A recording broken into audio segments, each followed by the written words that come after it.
Imagine waking up one morning to discover that humanity has entered a completely new age.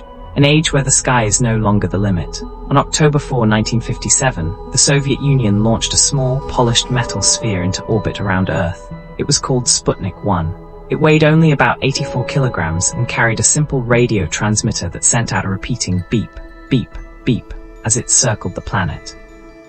To many people, it sounded like nothing more than a radio signal. But to the rest of the world, it was a warning that history had changed forever. For the first time, a human-made object was successfully orbiting Earth. The impossible had become reality. At the time, the United States and the Soviet Union were locked in the Cold War. Although they were not fighting directly on the battlefield, they competed in science, technology, military power, and global influence. Space quickly became the newest and most important frontier. Sputnik's success shocked the United States. Many Americans feared that if the Soviet Union could launch a satellite into space, it might also be capable of launching powerful missiles across continents. The launch sparked an intense competition that would become known as the space race. The United States knew it could not afford to fall behind. Scientists, engineers, military leaders, and politicians all agreed that America needed a new organization dedicated entirely to space exploration. In 1958, that vision became reality with the creation of the National Aeronautics and Space Administration. Better known as NASA. NASA was given an enormous mission, not only to explore space, but also to prove that innovation, determination, and human courage could overcome even the greatest challenges.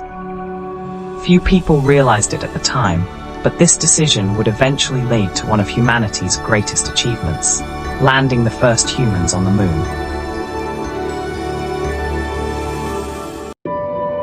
With NASA officially established, the United States faced an enormous challenge. The Soviet Union had already achieved several major milestones in space, and America needed to catch up fast. NASA's first major human spaceflight program was called Project Mercury.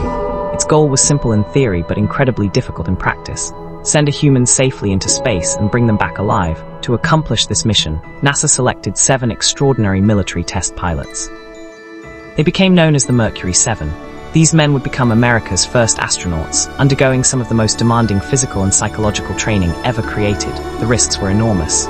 No one knew how the human body would react to space. Would astronauts be able to see clearly? Could they eat, breathe, or even think normally in zero gravity? Every mission was an experiment. On May 5, 1961, Alan Shepard became the first American to travel into space aboard Freedom 7. Although his mission lasted only about 15 minutes and did not orbit Earth, it proved that an American astronaut could survive spaceflight and return safely.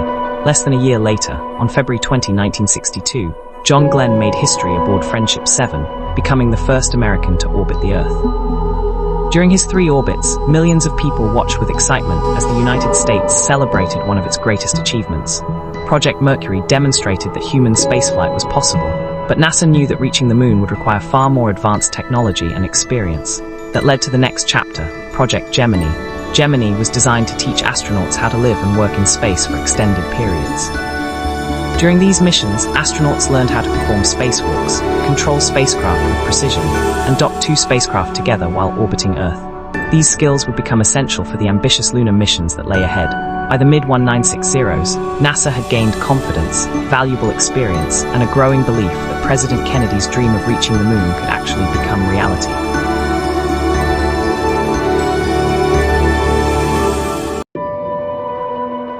By the early 1960s, America had made remarkable progress in space, but President John F. Kennedy believed the nation needed a goal that would inspire the world.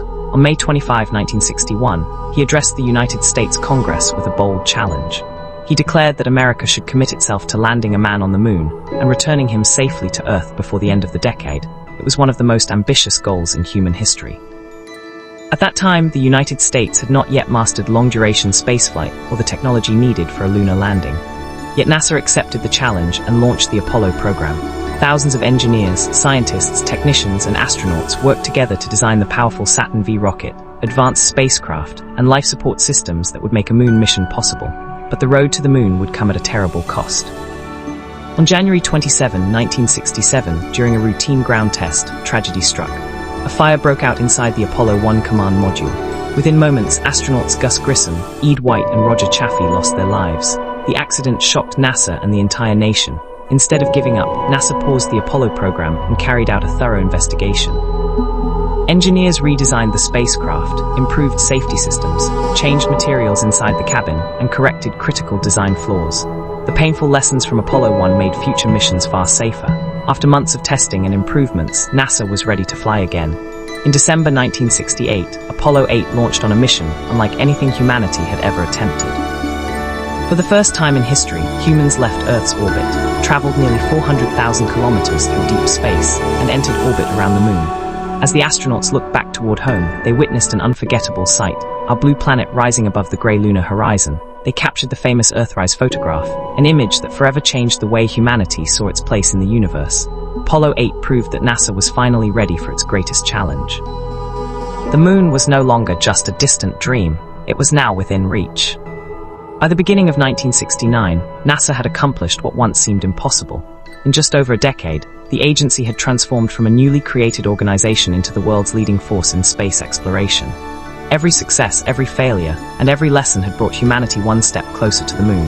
The Saturn V rocket, the most powerful rocket ever built, stood ready on Launch Complex 39A at Kennedy Space Center. Towering more than 110 meters into the sky, it represented the work of hundreds of thousands of people across the United States. Engineers, scientists, technicians, and astronauts had all contributed to a single dream. The entire world was watching. Millions of people followed every announcement, every test, and every countdown. Newspapers filled their front pages with stories about the coming mission. Television networks prepared for a broadcast unlike anything in history. This was no longer just a competition between two superpowers.